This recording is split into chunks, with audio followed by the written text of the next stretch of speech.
What's up, everybody? Welcome back to the Comic-Con podcast. This is your boy, the Manimal, and with me, as always, is Justin, aka Nemesis Prime. What's up, Justin? Yo, what's up, Zach? I'm in the frozen tundra here in New Jersey, snowed in a little bit and still experiencing it. Yeah, which, by the way, actually, that reminds me, you should tell your little story about the mailman at some point in this in today's podcast. In the video you sent was pretty funny. What was that, off your Ring doorbell or something? That was off of my security cameras in my house. So don't anybody think that they can try to steal comics from my house, because I got cameras all over this place. It was so, but I watched it. It was bullshit too, because it's just like the little basic mail truck, right? Yeah, like nothing with 4-wheel drive or any kind of snow capabilities. No, he literally, instead of just backing straight back, he decided to go on an angle and just got caught over the snowbank. And everybody out there knows those shitty little post office trucks. They're worse than go-karts. And you've been shoveling, I think, for the past like 3 days. Every time I talk to you, you're either shoveling your house or your parents' house or something like that. Oh yeah, and towards the end of the video, which I didn't show you guys, it actually took about 4 people to get the guy out of there. Like my neighbors, this guy with us walking his dog helped, and then eventually my wife comes out, but she was busy with a meeting, working from home, so it was just really funny. She's texting me. One time, randomly, since we're kind of talking about this, I flew home to Kansas City for like Christmas to visit my family. And the next day it snowed, it dumped all night. The next day, the snow truck, the snowplow got stuck on the street. And my dad and I were outside shoveling the snow truck with a big ass plow on the front out. It was ridiculous, dude. It's crazy. That's nuts. Good comic book reading weather, though. Yeah, gonna catch up on some stuff since I got nothing better to do, and recover from snow shoveling. So my back and my forearms are huge. Gonna be like Bobby Wolverine once this is all done, and Popeye with the forearms. Yeah, there you go. But thanks everybody for checking us out. I know that was a weird little intro. We're gonna talk about snow, but to everybody listen to us on the podcasts, you got Spotify, iTunes, Google Podcast, and any other, as well as Anchor. That's our big one, Anchor FM. So of course, hit us up on Instagram, Comic-Con Podcast, and send us some emails at the Comic-Con Podcast at gmail.com. Yeah, and that is what this show is going to be. Random shit that we just like to babble about. So kind of give you a synopsis on what we're going to talk about today. We're going to go over, kind of talk about some YouTube auctions and the ins and outs and issues with that kind of stuff. We know most of you are probably listening, also take part in those, so you might like to hear our opinions on that. We're going to delve into some more comic community drama that's out there and kind of give you guys some warning on a few issues and whatnot. And then we're going to actually talk about some comics, some DC Universe type stuff, and some characters that might be showing up here soon.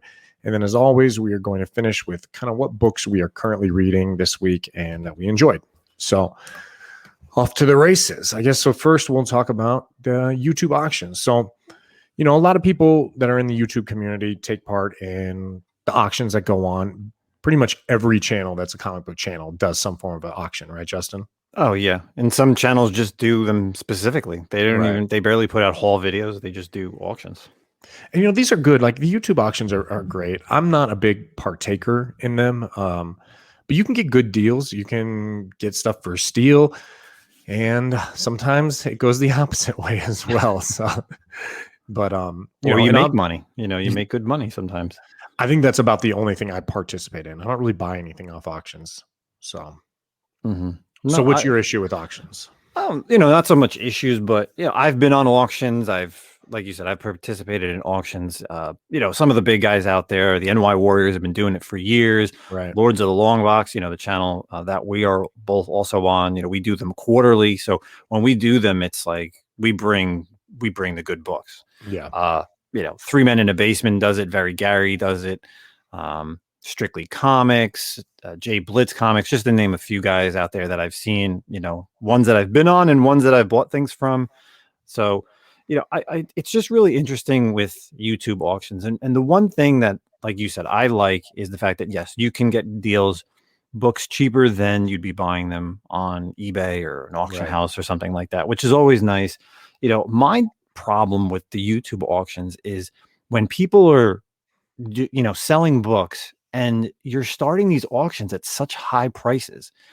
One of the issues is, I can't remember who it was, and I'm not going to name names, but somebody had a Ultimate Fallout 4. I want to say, let's just call it a 9.4. GPA was $1,000, and they're starting the auction off at the GPA. I'm sorry, the GPA was 1,100, and they were starting the auction at $1,000.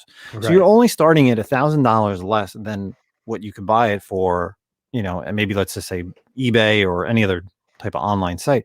So where's the fun? Like, where are you getting anybody to actually do that? Like, I want to bid. You want to see people bid. That's the idea for an auction.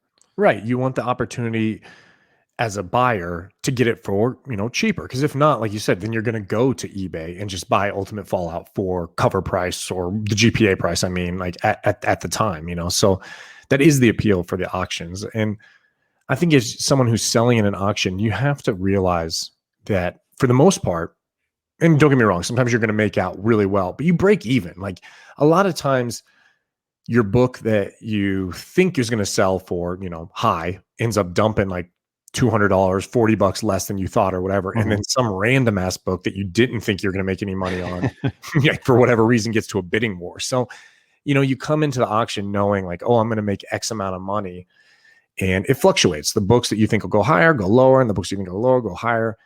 But yeah, you can't come out and be like, hey, this book is $1,000 book. I'm selling it for 950. Start the auction now. Oh yeah. Last auction that you and I were on, which was sometime last year on Lords, I auctioned off my first Zatanna, Hawkman number 4. I think it was like a 6 or 6.5. I started that thing at $1. I mostly start, whether it's myself, TiVo, Darkside Jedi, Otto, we start our bids at $1, let people bid on it. So it goes, and I sold it for a good amount of money. I sold it, and it was probably roughly what I thought I was going to get. And even if not, it's just the fact that people are in it. At least you have a chance, right? Whatever the book may be. But if you're starting a book so high, you may just get one person to bid it, and then you might as well have just called it a buy it now at that price. Yeah. The other thing is too, like you got to understand that you're saving money by doing the auction and not selling on eBay. Also, eBay prices are outrageous because you have to pay the taxes and the fees and all that. So, I think one of my big issues with the YouTube auctions also is, it can be kind of shady. Like it's dangerous sometimes because you don't know who's bidding. There can be trolls in there bidding stuff up or saying, oh, I'm going to win this, and then just disappear and not pay. That's the frustrating part too. And even like connecting and contacting these individuals when like you've sold something is kind of a pain in the ass on YouTube. It's not like Instagram where you can DM them. You know what I mean? You have to kind of hope they email you. If they don't leave their address in the PayPal payment or whatever, that's a pain in the dick too. It's just like, it's a nightmare sometimes. Yeah, I agree wholeheartedly. And it's really tough because the fact that, these guys out there, they'll sell these books, but you want it to be people that are watching are part of the community. They're not just some random person. I mean, granted, if you buy a book on eBay, you're of course someone who wants the book, but these people are coming to your auction because they know people in the community, because you get that in the live chat, you get that back and forth within the chat other than just people bidding, which is always nice. So it's like, let's start these auctions at lower prices so people can bid, and you feel good. That's really that was one of my main concerns, Right. Watching these YouTube auctions. My second concern is I can't stand when every auctioneer has, you have to have a hype man. You got to have it. Joker M21, he's great on whether it's Keep It Thorough's auctions, the NY Warriors auctions, Big Lion Cat auction. You always get that person who's like, oh yeah, man, this is a great book. And they are great books. Lords of the Long Box, you definitely want to have a hype person to hype up books, which is, of course, that's something that everybody does because it's what it is. It's just like an auctioneer does it. They tell you all about the book. But the one thing that bothers me is when people start telling you about GPA on this book or what it's selling for on eBay. Right. In the chat. Yeah. Yeah. No, not even the chat. The people that are auctioning the book off, they'll show you the book and they'll say, all right, starting bid on this is $50. Hey, but this book going for 150 on eBay. And it's just like, okay, so if it's going for 150, like, why are we starting it? Why are you telling people that? Because they usually get into that once if there's no bids. Yeah. And that's like one thing that's like, well, now you're telling people what it's worth, trying to sell it. Like you want it to sell naturally. Just, this is the first appearance of a character. That's it. Don't start throwing out like GPA or even GPA on raw. Like when someone's like, oh, this sold in a 7.0 and this is like a VF copy and it sold for this month, you can't GPA. It's such a random stat, Yeah. Yeah, it's so like, I've also seen the opposite too, where you have, or maybe not the opposite, but people in the chat will be like, "Oh, you can find that book for $60. Buy it now on eBay," and then they'll like link it, like the trolls in the chat will try to like steal your auction book and try to tell people where else to buy it. So fucked up. Yeah, that's definitely wrong. So that's just my 2 cents on YouTube auctions. I just think that, everybody does them. They're great. Again, I absolutely love being on YouTube auctions. Like I said, NY Warriors, Lords of the Long Box. We definitely need to do one this year. Oh yeah. Anybody else that's out there that does them, I love just hanging out with people just in the chat. I could be watching TV and just have it in the background. And then when a book comes up that I want, hell, I'll bid on it. And you know what too? And I was going to say this as well, like to be like afraid of your book not making the right price. There is always those guys like you, James, TiVo, guys who aren't really probably going to buy anything, but they're in the auction watching in case a book, like let's use your Zatanna, drops to a low price. Like, oh, damn, this book should be more. There's always knowledgeable guys that are hanging out that will scoop your book up and will press the issue for it, So, yeah, I feel like you need to realize if you're going to do the auction, like you might take some L's, but I mean, obviously you're doing an auction because you didn't want to sell it on eBay. That's kind of the way I see it. You know what I mean? I remember last time you did an auction, you did that Rise of Kylo Ren set, and that went for a good amount of money that did not expect. Yeah. But then like you said, you lose some, you win some, but you can't start auctions at such a high price because then that's not really an auction. That's almost like a buy it now price. Right. Yeah. Well, so on that note, keep an eye out for the Lords of the Long Box auction. I know we're going to have one. We've been chatting about having one here soon. I got a bunch of stuff to get rid of too. So it's fun, man. So anyone join up for that. So next up, let me kick it over to you. We have some comic community drama and you're a little bit in the know on this topic. So why don't you start us off on that? So this one, this week, guys, does not involve me. So before anybody thinks that this is another one of my dramas here in the comic book community, it's actually not. I did speak with the person on Instagram. He's also, he's a good person of the community in Instagram and on YouTube as well. I talked to him back and forth. I said I wouldn't drop names, but he basically bought this exclusive comic that was limited to a very low print run. The issue is for Something is Killing the Children. That's all I'll say. And basically, he was in this group, and what happened was he got his book. Unfortunately, they packed it, which I think packing needs to be like a number one thing for any type of book. When you're sending a book that's extremely limited, if you guys don't know how to pack a book when you're shipping, go on YouTube and just type it in, and you'll find how to comic book pack your books when shipping. So basically this Instagram and YouTuber, he reached out to, the main person in the group. He actually also, sent an email to the distributor of, who was doing the initial release. And, they went back and forth, and eventually the guy said he can either just return it and get his money back, but he had to pay for the shipping and he isn't going to get a replacement. So if he wanted one, then he's going to have to go on eBay and spend tons of money. So what happened in the book? How jacked up was it? So basically the reason for it was the way they taped the book on a Gemini mailer was like upside down and then taped onto the backside. So basically when you peeled off the tape, you were peeling the book, which would bend the book. Mm-hmm. But the bag and board that they used was really shitty as well. And it actually broke the seal from the bag and board, which then made a tear. Okay. And then they basically had color break and more worse for wear than I should say. So, and this was in a private conversation that the Instagrammer and the admin had.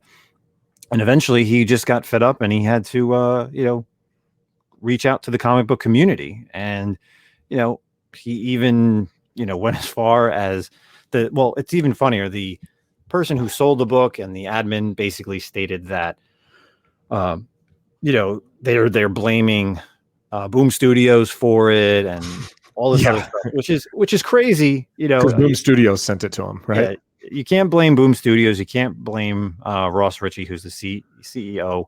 But that's just terrible business on a one-on-one basis. So he kind of told people to watch out. And again, I have no stake in the game. Zach has no stake in the game. So we just kind of wanted to bring that out. And I'm sure if people who follow us or maybe even follow this person, they know about this. So again, we're not going to name names. We're not going to throw out who they are. But when it comes to packing books, I think again, 101 in packing is, I sell stuff all the time. Zach, what do you sell stuff all the time, right? Yeah, I mean, obviously there's a ton of advice to give, or maybe not a ton, on packing, but one thing everyone needs to realize, especially these big distributors who are making their money off these exclusives and these variants and whatnot, is if someone, in my opinion, if someone's paying more than $10 for a comic, you need to be taking care of this comic. Possibly, I mean, invest in some Mylar at the very least for these books, because I saw the damage done to the book, and I mean, I've got to assume that bag they used was just garbage. I've had some bags that I've gotten from people, and when purchase comics either online or something, it always, like, you can tell it's shitty because it'll always split right there on the side where the edge of the board is. You know what I mean? So, take your time. Invest in some packing. If you're one of these people who think, oh, it's too much, I don't want to spend that much money on the packing stuff, up the price a little bit or something. I don't know what to tell you, but that sucks. I mean, that guy spent a decent amount of money on a book that he wanted, and for it to come in like that, limited edition, that's horrible, man. Yeah. I wish we could tell who it was, and not because, to throw like shade or dog anyone out, but as a community, obviously, I'm more in the, and I think you are as well, more in the Instagram comic book community. And I think they do a good job of kind of watchdogging certain companies and people and stuff like that. And it's important to know these things. So, if you have problems with a distributor or someone you purchase comics from, put it out there. And it's all about customer service, Yeah, that's the main thing. That's really what we want to bring forward. So anybody who's listening to this that does their own exclusives or know this, that's really the biggest thing. Customer service is always, number one. Right. With comic book exclusives, they did that Star Wars High Republic #1, the Clone Wars homage, Clone Wars 1 homage, and they flat out told people the print run was terrible. So Right. luckily they were able to get reorders, so they didn't send out a ton of copies. So that's what it is. Instead of sending out copies and people bitching that there's print marks or there's color breaks or whatever the case may be, they just flat out told people that, you just have to wait. And I've seen that for other books. Sometimes me being a variant guy, I've had to wait sometimes months for books because they have to get replaced. I'm fine. Whatever. It happens. Yeah, that's exactly who I was going to mention too, was comic book exclusives. And the thing that was so great about their customer service, I thought, was visibility. They were on the ball. Like, it was almost like they must have opened the box, saw those books were jacked up, and immediately posted about it. And we're like, hey, sorry, everyone. I mean, their visibility, they got out in front of it. They were completely honest. They didn't hide anything. It's not like they sent them and waited for someone to bitch about the shitty quality of the book and then came back and did it. They were a lot of integrity right out the gate. And I mean, honestly, dude, shitty customer service, boom, I'm done buying from you. Like, that's fine. I'll take an L. I'll take an L on one book, but I'm not coming back to you, And I'm going to drop a name to make this a little juicy, not on this topic, but one company that has had some issues lately is Unknown Comics. I mean, they've got some flack lately because of some of their stuff, you know what I mean? And shitty customer service there. So, yeah. See, I'm on the opposite end. I'm going to do the opposite end of you. I ordered their King in Black Gwenom versus Carnage #1 and #2. And #1, they were both done by David Nakayama. I ordered the #1 complete set, which is 3 different variants, and it came with a shirt. Mine came in a nice, box with the shirt, and all my copies were perfect. So, I've had nothing but good things about Unknown. And again, I've ordered the #2. I just ordered, I think #3 just went up for pre-sale this week. So, and that's a fair point too. Everyone's going to have different experiences, and some people are going to like some people are not. It's just like everything else. So, I don't know. That sucks. It's disappointing about that individual in this book. Yeah, definitely. So Did you that's our get that book comic though? did I get it? Yeah. I got it, but I didn't get it through the group. I ended up having to go on eBay and spent like an extra $40 for it because I found out about it late. But it got shipped. The guy said he messaged me today saying that it would look good and it's getting shipped out. So I'm happy. So hopefully when I get it, it'll be, perfect. You're gonna pull that tape and split that spine. Yeah, mine will be terrible. And then I'll be reaching out to Boom Studios and being like, this is terrible. Why did you guys mail this in a Gemini? Yeah. So that's our comic book community drama for the week, guys. So, okay, next thing up we're going to talk about is we're actually going to get into some comic book talk and give you guys some information on some stuff going on. So previously, and I think maybe our first episode, we talked quite a bit about DC's future state. There's been a lot of questions on the longevity of DC's future state, what's going to be the future of DC post future state. And we kind of had some answers recently. It's been released that Infinite Frontier is going to come out, issue 0, in I believe March or April. And it's kind of going back to the DC universe pre-future state. But we are definitely seeing some stuff like bleeding over, like Justin and I talked about. A lot of people are asking, what's future state going to be like? Well, popular characters most likely will always carry over at some point. And we are getting some information on that. You want to talk about the first one? Yeah. So one of the main ones that just got announced today that as we're recording this on February 3rd was the Yara Flor. She's getting her own, Wonder Girl. So she's the, Wonder Woman Amazonian, Brazilian Amazonian. It was just announced today that Joelle Jones is going to be doing her ongoing series. And if you guys know Joelle Jones, she did the current Catwoman series. She started that up. And this article comes directly from Bleeding Cool. So as was promised back in November, Wonder Girl will be given the character her own ongoing series, which launches on May 18th and will officially introduce Yara Flor into the DC universe or Omniverse, or even Infinite Frontier, as they're calling it, maybe. But because before that, she will have a tease in the appearance of the upcoming Infinite Frontier #1, which comes out in March. So 0 and 1 are coming out in March. So, right. Am I saying March 2nd? No, okay. 2nd, yeah. Oh, really? Dang. Yeah, March 2nd is 0. I thought all that was going to actually be a little bit later in March. You know what? I'm reading this little blurb about her. This is fucking bullshit. Raised in the far off land of Boise, Idaho. I lived in Boise, Idaho. What do you mean far off land? I grew up in Boise, Idaho. This is awesome.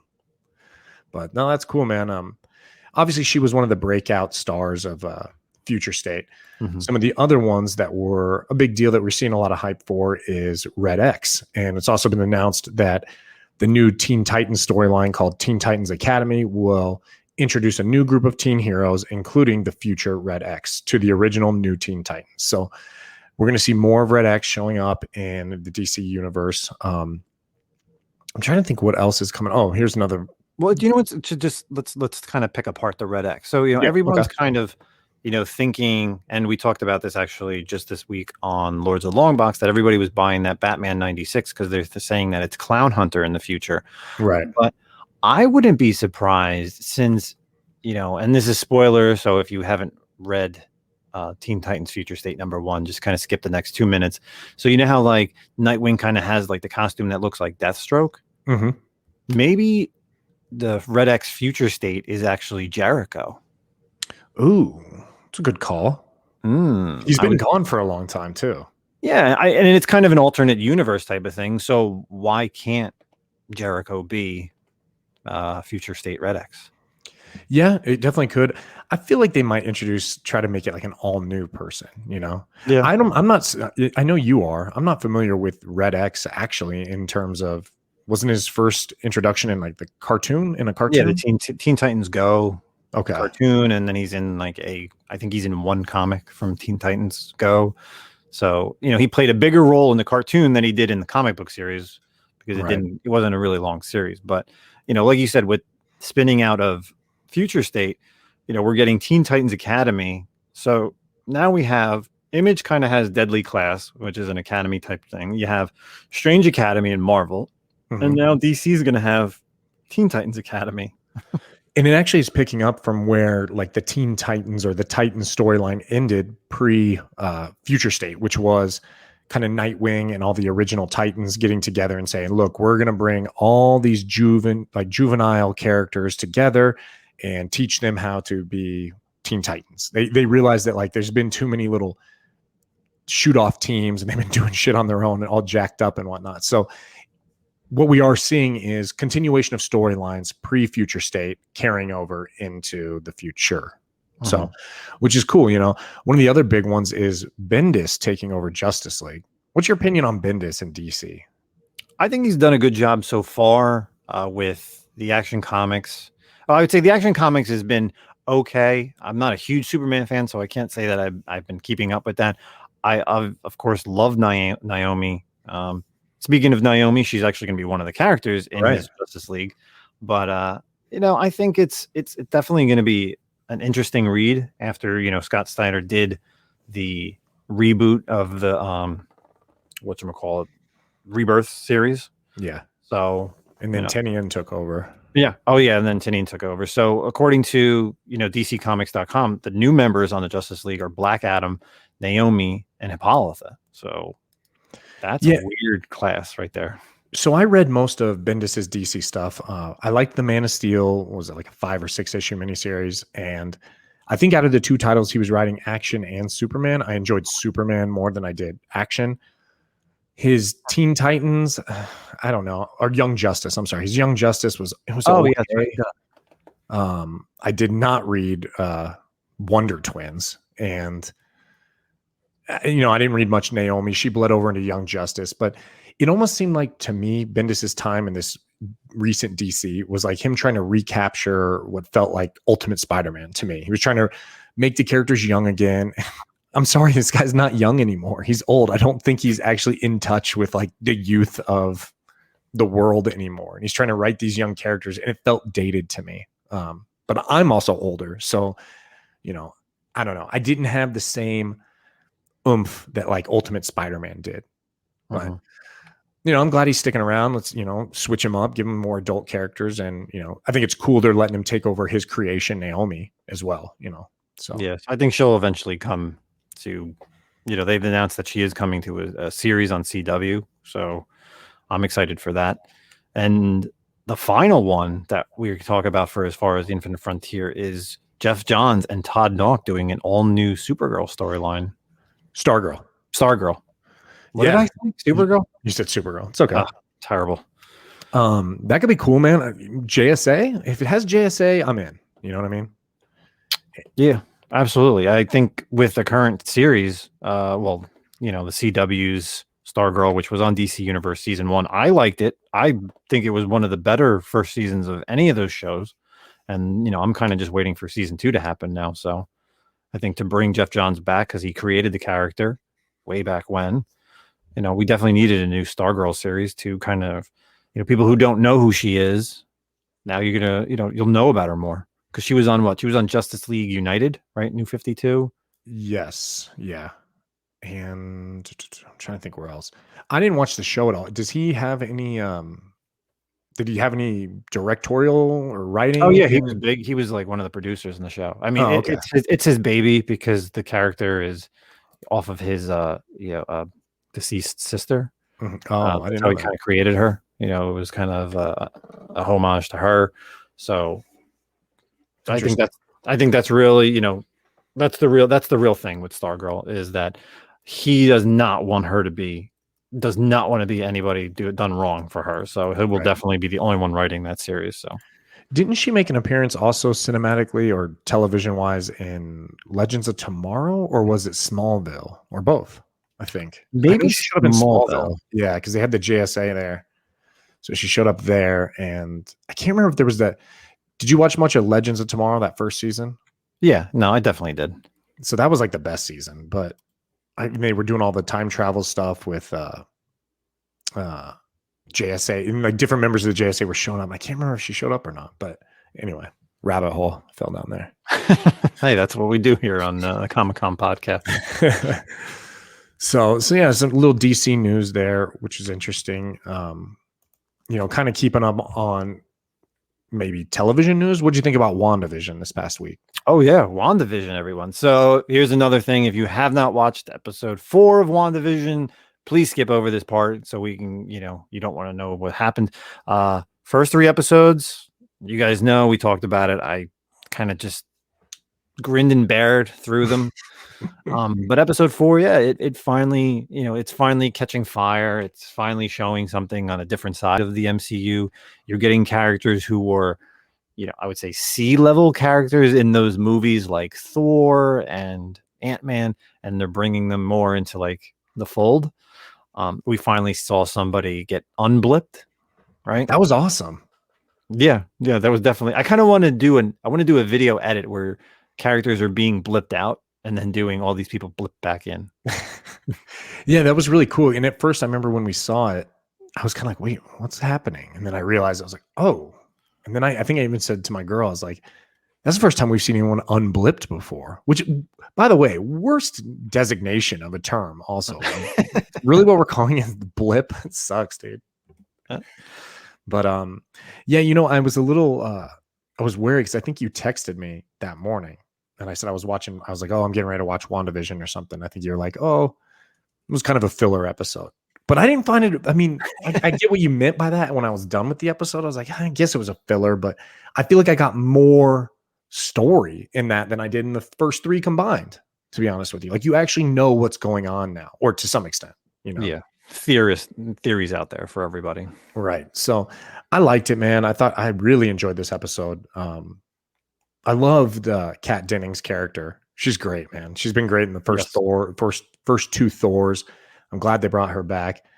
I'm loving Jimmy Woo. I'm excited to see Jimmy Woo and Shang-Chi. I liked it, dude. And I liked all the kind of like the shout out to Maria Rambeau, the formation of S.W.O.R.D. I liked all that, man. I'm pretty. Yeah, you saw a lot of stuff. You saw a lot of background for S.W.O.R.D., and which was something that people have been waiting for. They knew about it coming. Everybody buying up those astonishing X-Men number 6s, waiting to see S.W.O.R.D. and Abigail Brand at some point, and the fact that you learn so much, and the fact that like the timeline changes. How before she blipped out, her mom had cancer, and then she comes back, and it's just like, what happened? And the doctor tells her that she died. It's been 5 years, and it's just like, now she's like kind of, as the one guy, the director, he's like, you're grounded, you're no longer doing that space stuff. And now you're like, all right, well, what are we going to see next from S.W.O.R.D.? Because we've seen that at the end of, what is it? The end of Endgame or Spider-Man? Marvel. Oh, when we saw, Samuel L. Jackson in space. Captain Marvel. You're right. No, Far From Home. Oh, yeah. Okay. Wasn't it? God damn. It's been so long. We're sorry, guys out there. Yeah. We're fucking that up. It's been so long since we've had a Marvel movie and a post-credit scene to remember what it was. There's been so many. But like one of the things I was really excited about when she was walking through like that warehouse, of S.W.O.R.D. And I don't know, maybe this is just totally wrong, but they're constructing something. And I'm like, holy shit, is that the peak? Is that the S.W.O.R.D. space station satellite that's going to be up in the atmosphere? Have you heard some of the like rumors or theories about S.W.O.R.D. and like a major Marvel family that might have had a connection in that episode? I heard that something is possible, that somebody's going to show up, someone who can stretch his arms and legs. And yes, and there was a little thing, and there's so many people who just like hear these things and like, oh, that's that, and good on you, because honestly, when I heard it, I didn't really piece it together. And then when I read that about that later, about astronauts disappearing in space, what could that be? That's a good addition. I mean, you could easily be like, they blipped out in space, but because they were in some weird vortex or black hole, they came back fantastic. Yeah, I completely missed that the first time around, and I had when I rewatched the episode, I was like, oh my god, this could be happening. I'm excited about that, man. I'm excited about that. So yeah, WandaVision's picking up. There was some spoilers that got out. Did you hear all that drama too? How they're going to release possibly the next 2 episodes on the same day because of leaks? Oh yeah. Video leak? Did you see those video leaks or no? I saw one that a certain individual sent to you and I. Oh, okay. Yeah. Right. Yeah, I think it's going to be interesting. I guess we're going to have to wait for Friday to see if they're dropping those 2 episodes, so people aren't like, "What the heck?" Or are we going to go another week and just get one week, 1 episode? So I'm You excited know, because it's something that I talked about on episode 1 that I was hoping that somebody would right. show up. So we won't spoil it till it happens. Marvel and Disney are just furious because they're like the Nazis of keeping stuff in secrets. Like they just are not happy about leaks, man. Absolutely, man. Star Wars stuff never leaks, and the Marvel stuff always does. It's odd. It's very odd in that world. There's definitely a pit somewhere where bodies are buried for people who leak stuff from Marvel and Disney. Oh my god. Okay, so now we're going to move on to the next topic, one that we do every week, and that's kind of what current books we're reading this week from the recent issues. Maybe if we picked up an old story, something like that, but currently reading comics that we are liking. And I think Justin's going to go first. So this one's actually going to be a surprise to Zach, and these are really good because neither Zach or myself talk about what we're going to choose until we actually say it. So, if you guys listened to last week's episode, Zach talked about the Wolverine series. So I'm not going to read his series because he kind of talked about it, and I was like, but there was another series of Wolverine that's out, and that's Wolverine Black, White, and Red, and I'm actually really liking that series. It's so far. It's only 2 issues have been out. The synopsis is Logan, Patch, Weapon X, Wolverine. The mysterious mutant has gone by many names and lived many different lives. Now experience all new untold tales of the best there is through the lens of all-star cast of creators in an unadulterated black and white format with a healthy splash of blood red all over. Return to the Weapon X program with Jerry Dugan and Adam Kubert in a new revelation from Wolverine's shattered memories, as well as other artists and writers. So I read the first 2 issues. Did you read the series? I haven't actually. I remember when it came out, and I was kind of like, nah, I don't know. Okay, Some of those Wolverine minis can kind of be rough. I mean, I haven't read a Wolverine storyline in forever, but you know what? You were talking about Wolverine last week. I was like, you know what? I don't want to go through his issues, but I knew about this series, so I gave this one a shot. I really like. So the first issue, there's 3 stories in each issue. The first story is done by, like I said, Jerry Dugan and Kubert. He's the artist on it. And that one is just killer. So you basically have Wolverine Weapon X in that, old school, just with the helmet on where he's straight up Weapon X out in the jungle. And it's awesome because, like I said, everything is in black and white. And the only color that you get throughout the entire series is red. So that storyline was my favorite of the 3 that were in issue number 1. And then in issue number 2, there's actually a really, really good one that has the one issue has Greg Land as the artist, and his storyline with what's her name? Vital Alea. It has Patch, and it's got like an old school feel to it. It's got him fighting Sabretooth, but you can tell that like the costume is like the costume from the 80s, like the late 80s. So almost that brown and tan one. And then there's another storyline in that I really liked, which was it had Patch, and it's him and this character who is, I want to say it's Kitty Pryde, but off the top of my head, I can't remember. But it's done by Claremont, who's the writer, and your boy Salvatore De La Rocca, the artist.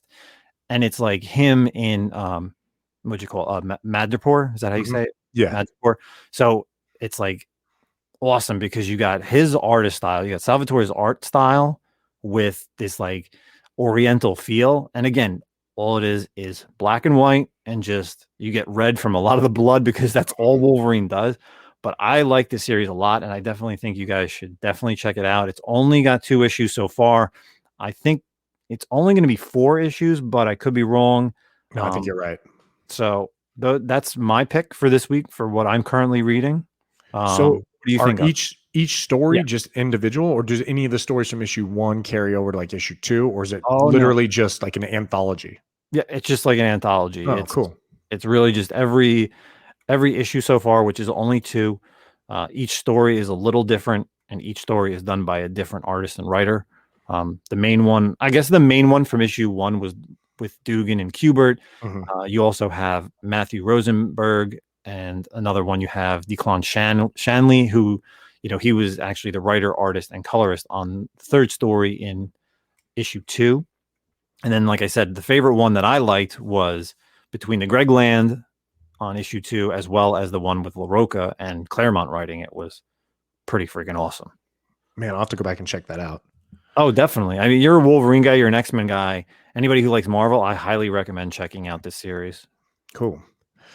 Okay, so mine, gosh, this is definitely gonna be X-Men themed. And I know I kind of did Wolverine last week too, but if you're listening to this and you're like, oh, he always chooses X-Men or Marvel, keep in mind that DC, the Future State stuff, honestly, I haven't been super impressed, and I don't have a Future State title that I'm like loving right now. And this week was a little light for me on the independent stuff. So anyway, my pick this week is going to be Hellions issue number 9. So this is part of the Dawn of X, the post Hickman Mutant X-Men run of titles. And the Hellions is very cool. It's an awesome like team of degenerates, and they're basically Mr. Sinister is running them. You got it led by Havoc and Psylocke, but not Betsy Braddock Psylocke. We're talking about Quanon, the original Asian Psylocke body or whatever, which, good God, you got to talk about how the body swap in there. But you also have really kind of crazy characters from back in, I don't even know the era, maybe 80s or 90s. You got Orphan Maker and Nanny, who are awesome. Grey Crow from the Marauders, Empath from the original Hellions team, and Wild Child. So it's a really like unique group of characters that come together and are kind of like, the whole idea is that they are trying to redeem themselves to the rest of the mutants on Krakoa and accomplish some form of good and rehabilitation. But this issue was really cool because we see the return of an awesome original X-Men villain that we haven't seen in a very long time, which is Mastermind. So Mastermind shows up here and he's doing something shady behind the scenes. I don't want to spoil it to you, but there's a really awesome scene about Mastermind using his powers of, mind manipulation and just totally fucking with the Hellions team. And it's crazy. And it's almost like, it felt like, what it felt like? It felt like Inception, the movie Inception. It felt like with a dream within a dream within a dream, like this whole segment of what was going on to these guys. And I loved it, man. I really, really enjoyed it. I love how this new Dawn of X is bringing back characters like Mastermind or Wild Child, Nanny, Orphan Maker, these characters that you don't get a lot of game time with the X-Men. Typically it's always Wolverine, Storm, Rogue, those kind of characters. And we're really seeing through Dawn of X the return of great minor characters, and they're showing why they're such great characters, and they just don't get enough game time. So check it out. Hellions is a great read. It's really fun. It's almost, and you know how I'm not a big fan of like the comedy zany type issues. It sometimes lends a little bit that way. Like I feel like that's how they play Sinister's character in this Dawn of X. He's kind of goofy in a way. And it's kind of running that line for me on whether I like it or not. But I've been loving this Hellions run. So check that one out. Cool. But yeah, man, hopefully next week and following weeks I'll have something that's not X-Men related. Hey, if it's always Marvel, then you got the people out there who are listening to us who, this week we both picked Marvel titles. Who would have thought that I was going to pick a Wolverine title, right? I didn't. I mean, didn't you just post something like X-Men suck recently on one of my Instagram posts or something? No, there's no Instagram post for that. But like I said, I think, your pick, I definitely read the beginning series. I think I read the first few issues of Hellions before, because didn't it start pre-COVID and then it stopped? I think it started right as COVID. Like, oh yes, that's right. All right, yeah. It came out right before the pause. You know what I mean? The blip. Right. Yep. So I did remember I get Hellions, and there was like 2 other titles that came out that also started right after that post Dawn of X. Yeah. Can't remember them, but yeah, I read I think the first 2 issues of Hellions. I know I have the covers. They were done by Greg Land as well. It's got Psylocke on it. I can picture it in my head. But the same thing, like the Wolverine stuff, I highly recommend it if you're a Wolverine fan and you want something different.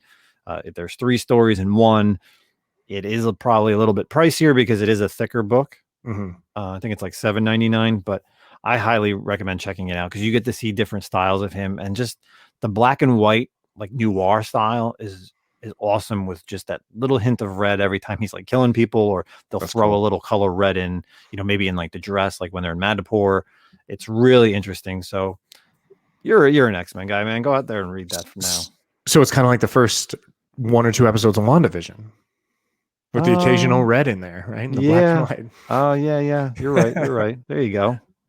But no, man, yeah, I'll definitely check it out. I definitely will read that. Sometimes I find Wolverine to be, I love Wolverine. I mean, who doesn't love Wolverine? But he just gets so much game time that, to be honest, sometimes he's uninteresting in a way. Like it's like, okay, you know, I'd rather read about other characters. So, but I'll check that one out for sure. Cool.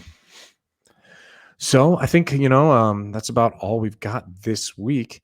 Like Justin said earlier, you know, you can find us anywhere they play podcasts, you know, primarily, obviously, Apple, Google Podcast, Spotify, as well as Anchor off the site. You can find us on Instagram, the Comic Con Podcast, and on there, Justin created a link tree, which links to our email account where we would love to get questions, voicemails. It also links to our personal Instagram accounts, which we do a lot of promotion and interaction with the comic book community on that as ourselves. So you can't sue the Comic Con Podcast for things we do on our private Instagram channel or private Instagram accounts. But yeah, man. So yeah, thanks. Unfortunately, we didn't have any community message this week. So, you know, some weeks we are going to have some and some we're not. So hoping next week's episode, you know, you guys send us either some Instagram messages or directly to the email address, like Zach said. I know Zach got an email, or not an email, I should say, an Instagram message, which he's going to be tackling soon on Mutant Monday. If you guys haven't checked out, I just start dropping, you know, a new segment for you guys. It's called the Star Wars Spec. It goes into first appearances of characters that I believe you guys should start picking up because they're really cheap. And before they start getting into that Darth Revan and, you know, Grand Admiral Thrawn style, where they're like $1,000 books, you might as well get them now while they're pretty cheap. So, and I'm going to bring those characters to you every now and then.